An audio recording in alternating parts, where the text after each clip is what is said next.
नमस्कार, मैं संजय नैयर, डॉक्टर नम्रता नैयर का छोटा भाई आप सभी का स्वागत करता हूं। आज का दिन हमारे पूरे परिवार के लिए एक यादगार दिन है और रहेगा। आज हमारी बहन की रिटायरमेंट की सेरेमनी हो रही है और खुशी के साथ साथ कुछ थोड़ी उदासी भी है, बट खुशी ज्यादा है। हमारी सिस्टर ने अपने दायित्वों को, अपने काम को इतने अच्छे से निभाया है कि हमें उसका गर्व है। एक भी स्पॉट उस पर है नहीं और भगवान ना करे कि कभी जिंदगी में आए, क्योंकि वो एक पवित्र आत्मा है, एक सच्ची कार्यकर्ता है, एक सच्ची योद्धा है, एक सच्ची डॉक्टर है, जिसने अपने सारे कर्मों को, अपने कामों को बहुत ही अच्छी और ईमानदारी से निभाया है। उसने अपने परिवार, अपने वंश, नैयर खानदान के नाम को सारे जग में रोशन ही किया है। इवन शादी के बाद अपने ससुराल में जाकर के भी अपने सास ससुर की सेवा, अपने पति की सेवा, अपने बच्चों के साथ अच्छा व्यवहार और एक अच्छे पवित्र एक शुद्ध, एक अच्छी ईमानदार लड़की होने का पूरे सबूत उसने दिए हैं। गर्व है मुझे उसे अपनी बहन कहने पर और ईश्वर से प्रार्थना है कि अगले जन्मों में भी मुझे ऐसी ही बहन बार बार मिले। और बहन के साथ साथ वो हमारी माँ भी है, क्योंकि अब तो हमारी माँ इस दुनिया में है नहीं, तो हम उसे माँ का स्थान भी देते हैं। बहन तो हमारी है ही और बहुत प्यारी है, हमारी बहुत दुलारी है, हमारी जान है। और ईश्वर से प्रार्थना है कि वो अपने आगे आने वाले टाइम में खूब अच्छे से रहे, खूब तरक्की करे और खूब मस्ती करे। प्रभु की लीला में, प्रभु की भक्ति में भी अब वो लीन हो गई है और गुरु परिवार के साथ भी जुड़ गई है। हम लोग का ऐसा मानना है कि अब उसका जीवन और भी खुशहाल और सुखमय होगा, ऐसी हम कामना करते हैं। आप सबका बहुत बहुत धन्यवाद हमें टाइम देने के लिए। Thank you very much. नमस्कार। Hi, Ma. Hi, Mom. Congratulations. Congratulations, Bodhi. I love you so much, Nanny. Look forward to spending more time with you, Mom. Yes. Look forward to spending more time with you. Bye. Bye. Love you. Bye. घुटनों से रेंगते रेंगते कब पैरों पर खड़ा हुआ, तेरी ममता की छाँव में जाने कब बड़ा हुआ। काला टीका, दूध मलाई, आज भी सब कुछ वैसा है। मैं ही मैं हूँ हर जगह, प्यार ये तेरा कैसा है। सीधा साधा भोला भाला, मैं भी सबसे अच्छा हूँ, कितना भी हो जाऊँ बड़ा। माँ, मैं आज भी तेरा बच्चा हूँ। तब तुम अलग हो गए, कहना व्यर्थ होगा। तुम्हारी यादों में जिएंगे, आदतों में उभरेंगे। भूल जाओ कि हम बिछड़ रहे हैं, भूल जाओ कि हम बिछड़ रहे हैं। हम एक दूसरे के दिलों में धड़केंगे, मन आंगन में चहकेंगे।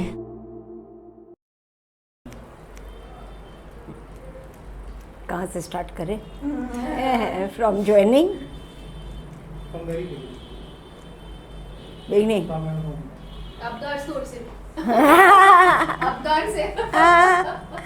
इंग्लिश में, हिंदी में,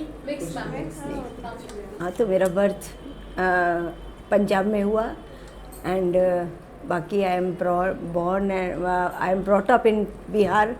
मेरा पूरा स्कूलिंग पटना से हुआ क्योंकि मेरे फादर का वहाँ बिजनेस था। एंड मैं अपनी पेरेंट्स की बहुत प्रेशियस चाइल्ड थी क्योंकि I was born after many years of the marriage. लेकिन मेरे बाद मेरे छोटे छोटे दो भाई जल्दी आ गए, सो मैं थोड़ा प्रेशियस ही रह गई and thoroughly spoiled. But otherwise I was brought up in a good discipline and all. तो स्कूलिंग भी अच्छी हुई। कॉलेज भी मैंने दरभंगा मेडिकल कॉलेज से अपना पास आउट किया, MBBS किया एंड MBBS करते ही मेरी एंगेजमेंट हो गई। MBBS पास किया, रिजल्ट आया, जून में एंगेजमेंट हो गई। By September I got married and internship ख़त्म होते होते मेरी डॉटर हो गई। And then I came to Delhi अपने इन लॉज के पास एंड 87 में मेरी शादी हुई थी, 88 में मेरी बेटी हुई एंड पूरा रिस्पॉन्सिबिलिटी आ गई। उसके बाद मैंने शुरू में एडहॉक ज्वाइन किया, government job, and then in that was in 1989 and उस समय मेरी पोस्टिंग हुई थी राम मनोहर लोहिया हॉस्पिटल में। एंड इसके बाद से फिर मैं दिल्ली गवर्नमेंट में आई। पहले मैं स्कूल हेल्थ में थी 5 इयर्स एंड देन मैं दिल्ली गवर्नमेंट डिस्पेंसरी सेल में आई। डिस्पेंसरी सेल के बाद मैं फिर ऑफिस में 2011 में डॉक्टर अर्चना रानी, मुझे 2011 में उनके ऑर्डर्स आए और मैंने ऑफिस में ज्वाइन किया। इस बीच में मेरी मुलाकात डॉक्टर सुधा से बहुत छोटे से पीरियड के लिए हुई थी, लेकिन समहाउ हमारा रेपो बहुत अच्छा बन गया था। मतलब वेरी फ्यू डेज, मतलब उस समय भी यही था कि जैसे ही दूसरा डॉक्टर मेरे पास आता तो वो बुला लेते उसको ऑफिस में। तो मेरे पास जो भी डॉक्टर आया वो CDMO ऑफिस में बुला लेते, क्योंकि वो डिसिप्लिन मान करके, और CDMO ऑफिस के पास ही मैं पोस्टेड थी, इसलिए वो बुला ही लेते थे। तो डॉक्टर सुधा बहुत कम दिन के लिए मेरे पास रही, लेकिन रही, और 20 इयर्स के फिर गैप के बाद फिर हम वापस आके ऑफिस में मिले, जब हमने फिर साथ काम किया। 2011 से मैं ऑफिस में हूँ। पहले मैंने as an RCH officer join किया, फिर 2014 में डॉक्टर मोंगा गई तो मैं NHM नोडल बनी। 2018 में मैंने as a CDMO doctor Vinod के बाद चार्ज लिया। तो इस पूरी अपनी जर्नी में उसके बाद ऑफिस में तो आप लोगों के साथ बहुत ज़्यादा एसोसिएशन रहा। मतलब रादर डिस्पेंसरी में हम बैठते थे तो लिमिटेड लोगों के साथ एसोसिएशन रहता था, लेकिन ऑफिस में आने के बाद लगभग सबके बारे में जानने का मौका मिला, किसकी क्या क्वालिटीज़ हैं, किसके क्या ड्रॉबैक्स हैं, सब पता चलता था। एंड बहुत अच्छा रहा। मतलब मेरा किसी से कोई ऐसा क्या कहते हैं, बहुत ज़्यादा किसी से कोई बुरा अनुभव मेरा किसी के साथ नहीं रहा, ना अपने स्टाफ के साथ, ना अपने ऑफिस में, और काफ़ी कूल रहा। मतलब journey was very difficult. As a CDMO my journey was difficult. अभी तक तो मतलब till NHM nodal I could manage easily, लेकिन एज अ CDMO जब मैं आई तो फिर बहुत सारे चैलेंजेस आए, लेकिन डॉक्टर सुधा बिल्कुल सिस्टर की तरह स्टैंड करती थी बाई माई साइड। एंड मतलब जब हम परेशान होते थे तो हम डिस्कस कर लेते थे, तो बहुत सारी परेशानियाँ मतलब हमने मिल के सुलझाई, नए नए काम सीखे, नए नए चैलेंजेस आते रहे, नए नए तरीके के लोगों के साथ टैकल करने का आया। आम आदमी मोहल्ला क्लिनिक का काम बिल्कुल ही हमारा डिफरेंट था, और क्योंकि हमने मतलब पिछले 30 साल में ऐसा नहीं किया था। इधर 5-6 साल में जो आम आदमी मोहल्ला क्लिनिक का काम आया, बीच में कोविड आया। कोविड का टाइम बहुत मुश्किल था, उस बीच में हमारे फैमिलीज़ भी सबकी ही डिस्टर्ब्ड थी। ऐसे में मतलब मेरी मदर भी बहुत सीरियस थी, बट छुट्टी भी नहीं मिल सकती थी। And with the blessing of God वो सारा पीरियड निकल गया, काफ़ी ठीक से ही निकला। कुछ ना कुछ अरेंजमेंट जब मेरा काम करने का मैं देखती हूँ, जब भी मेरा काम करने का विल होता है तो भगवान कहीं ना कहीं से मेरे लिए हमेशा सहायता भेजते रहे हैं। तो कभी ऐसा नहीं मैंने फील किया कि मेरा काम नहीं हो रहा है। तो जब मेरा काम हो रहा है तो जिस काम के लिए मुझे सरकार ने बिठाया मुझे भी वो काम करना चाहिए। और पूरी लाइफ मेरा एक ये प्रिंसिपल रहा है कि ऑनेस्टी रखो अपने मन में भी और अपने काम करने में भी। अगर हम ऑनेस्टी रखते हैं और अपनी लाइफ सिंपल रखते हैं तो हर सिचुएशन निकल जाती है। ज़्यादा मतलब किसी से दुश्मनी रखना, किसी से बहुत ज़्यादा प्यार रखना, एक मॉडरेशन अगर हम बिल्कुल सिंपल रहते हैं कि जैसे हम हैं तो वैसे ही अगर हम रहते हैं तो समहाउ मतलब मुझे लगता है कि लाइफ काफ़ी सिंपली निकल जाती है। सो आज ऐसी सिचुएशन अगर आ रही है कि मेरे रिटायरमेंट का टाइम आ गया है एडमिनिस्ट्रेटिव पोस्ट से तो मुझे अच्छा लग रहा है। अब ये लग रहा है कि इतना कुछ नहीं था, सब कुछ ठीक ही हुआ, but with the blessing of God only. ऐसे तो मेरे जैसे इंसान के लिए संभव नहीं था, क्योंकि मैं ना तो मेरे को कभी बचपन में पता चला कि मैं पढ़ने में अच्छी हूँ, मैं मेडिकल भी कर सकती हूँ। सो आई ऑलवेज थॉट कि मतलब I am a very mediocre type of person. लेकिन जहाँ तक मुझे पहुँचाया मुझे भगवान नहीं पहुँचाया। एंड आप जैसे अच्छे लोगों से एसोसिएशन रहा मेरा, बहुत कुछ सीखा मैंने, अपने जूनियर से भी बहुत कुछ सीखा। तो कोविड टाइम में जैसे हमारे आप लोग जैसे सामने खड़े हो तो मैं आपको ज़्यादा बता सकती हूँ। बाकी मैंने एक एक प्रोग्राम ऑफिसर से, एक एक अपने ऑफिसर से, अपने सबऑर्डिनेट से, सबसे मैंने बहुत कुछ सीखा। तो सबकी हेल्प थी बहुत ज़्यादा। तो कोई ऐसा मतलब मेरे को किसी से कोई वो नहीं है, शिकायत नहीं है, बल्कि मेरे को अगर मैंने किसी का दिल दुखाया हो तो उसके लिए मैं सबसे सॉरी बोलूँगी कि कई जाने अनजाने में अगर मैंने ऐसा किया, लेकिन मेरे मन में मतलब किसी की भी प्रति कुछ वो नहीं रहा है कभी भी। जो भी मेरी जो व्यक्ति में काम करता था, मेरे को हमेशा उसके लिए हमेशा ही रिस्पेक्ट रही है, चाहे वो किसी भी कैटेगरी का इंसान रहा हो। तो बस और क्या बोलूं, थैंक यू ऑल। जिंदगी की दौड़ दौड़ते अब ठहराव आया है, सुनहरे पलों का जीने का उम्र का वह पल आया है। मैं मैडम को सबसे पहले तो ये मुबारकबाद देना चाहती हूँ कि सालों की मेहनत के बाद आखिरकार मैडम के पास अपने खुद के लिए कुछ समय होगा। इसलिए सबसे ज़्यादा खुशी मुझे इस तरीके की हो रही है कि मैडम जो पाथ चूज़ किया है, रिलीजियस एंड स्पिरिचुअल पाथ, उसमें वो टाइम डिवोट करना चाहती थी और because of sincerity and responsibility madam ने अपनी जो जॉब है उसको सबसे पहले प्रायोरिटी रखी, अपनी हॉबीज़ को, अपनी सारी चीज़ों को सेकेंडरी रखा। तो मुझे सबसे ज़्यादा खुशी ये हो रही है कि मैडम अब अपनी जो लाइन चूज़ की हुई है उसको आगे बढ़ाने में सक्षम रहेंगी। तो अभी मैं एक्चुअली कुछ कागज़, परसों ही मैं अपने कुछ पेपर्स को सर्च कर रही थी, तो उसमें मुझे डॉक्टर विनोद की हाथ की लिखी हुई कुछ पंक्तियाँ मिली हैं, मैं वही दोहराना चाहूँगी। मुझे बहुत ही एप्ट लगी। ज़िंदगी के लम्हे बेशकीमती होते हैं, लम्हे तुम्हारे नहीं होते, लम्हे हमारे नहीं होते। ये बीतते तो हैं मगर जुदा नहीं होते, ये बीतते तो हैं मगर जुदा नहीं होते। बल्कि ये कहना चाहूँगी कि आपके साथ जो कुछ लम्हे, बहुत यादें बतौर इनाम मिले, एक सफ़र पर निकले और तजुर्बे बेहिसाब मिले। मतलब मेरा जो, अगर मैं कहूँ कि मेरा जो जॉब शुरू हुआ वो मैंने 2002 में दिल्ली हेल्थ सर्विसेज में ज्वाइन किया था और 2003 में जैसे मैडम ने बताया कि मैं सराय रोहिला में मैडम के पास में रिपोर्ट किया था। फर्स्ट मेरी पोस्टिंग वहाँ थी। तो मैडम के साथ तो ज़्यादा समय नहीं मिला था साथ में ड्यूटी करने का। ज़्यादातर यही होता था कि नए नए GDMO आए हैं तो डिटेल में ड्यूटी करनी होती थी। तो मैं जहाँ कहीं भी जाती थी सबसे पहले मुझे यही मैसेज मिलता था कि अच्छा आप डॉक्टर नम्रता के पास से आए हैं, तो वो तो पूरा टाइम देती हैं अपनी ड्यूटीज़ के लिए। तब हमारा टाइम 9 to 4:45 होता था। तो एक मैडम ही अकेली थी पूरे डिस्ट्रिक्ट में जो कि पूरी अपनी ड्यूटी करके जाती होती थी, और जहाँ कहीं भी जाते थे यही मैसेज मिलता था कि मैडम तो अपनी पूरी ड्यूटी हमेशा करती हैं। और वो तब से लेकर और शायद अब तक मैडम ने ये वाली सिंसियरिटी, जो ऑनेस्टी, जो अपना रिस्पॉन्सिबिलिटी, वो हमेशा बरकरार रखी। तो मतलब जो जितनी सिंप्लिसिटी मैडम के पास है, मुझे नहीं लगता कि शायद कोई इस तरीके का अपना रख भी सकता है। इतनी अथॉरिटी है मैडम के पास में। और बहुत बार ये होता था कि मैं इवन जो मेमोज़ वगैरह बनते थे या जो कोई एक्सप्लेनेशन लेटर बनते थे, मैडम के वर्ड्स होते थे प्लीज़ काइंडली इस तरीके से शुरू होता था। मैं कहती थी कि मैडम यहाँ पे मेमो आप दे रहे हैं, इसमें प्लीज़ एंड काइंडली नहीं होगा, तो आपको थोड़ा अपनी वैसी लैंग्वेज यूज़ करनी है। बट मैडम का यही वो रहता था कि हर किसी के साथ में बहुत ही अच्छा वो रहा, रिस्पॉन्स है, बहुत अच्छी कोऑर्डिनेशन रही, हर एक के साथ में मिलजुल के।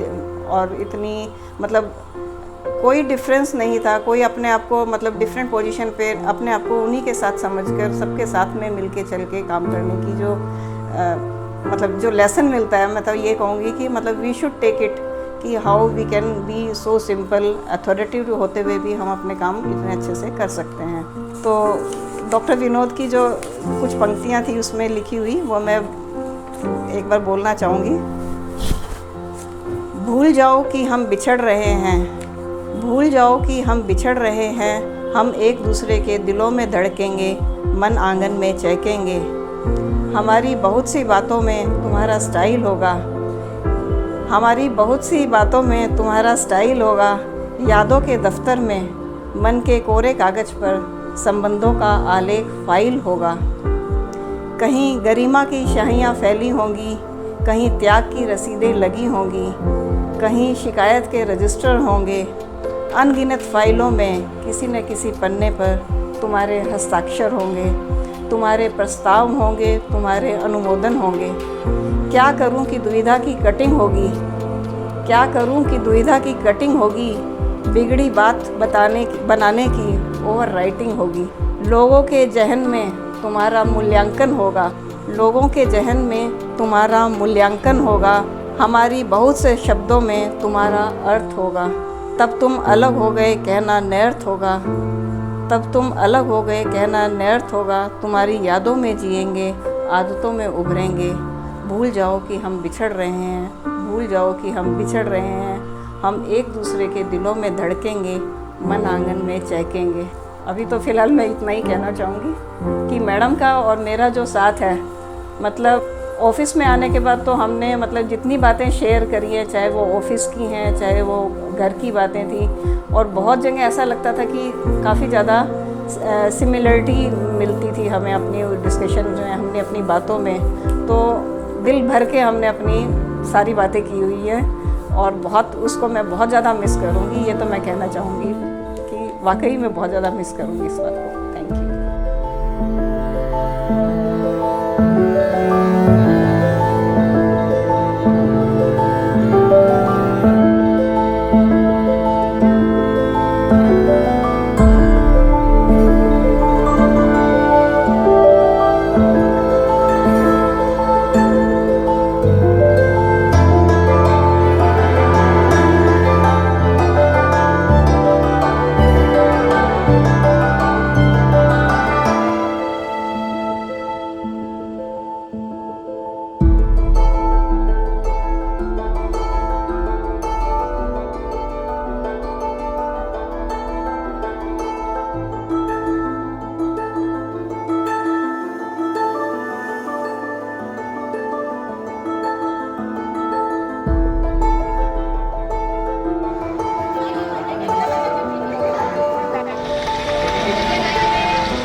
आज इस बात का भी यकीन हो गया कि हमारी फिल्मों की तरह हमारी जिंदगी में भी एंड तक सब कुछ ठीक ही हो जाता है।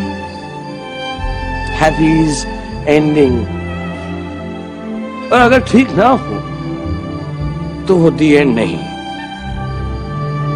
पिक्चर अभी बाकी है मेरे दोस्त, पिक्चर अभी बाकी है। तब तुम अलग हो गए कहना व्यर्थ होगा, तुम्हारी यादों में जिएंगे, आदतों में उभरेंगे। भूल जाओ कि हम बिछड़ रहे हैं, भूल जाओ कि हम बिछड़ रहे हैं। हम एक दूसरे के दिलों में धड़केंगे, मन आंगन में चहकेंगे।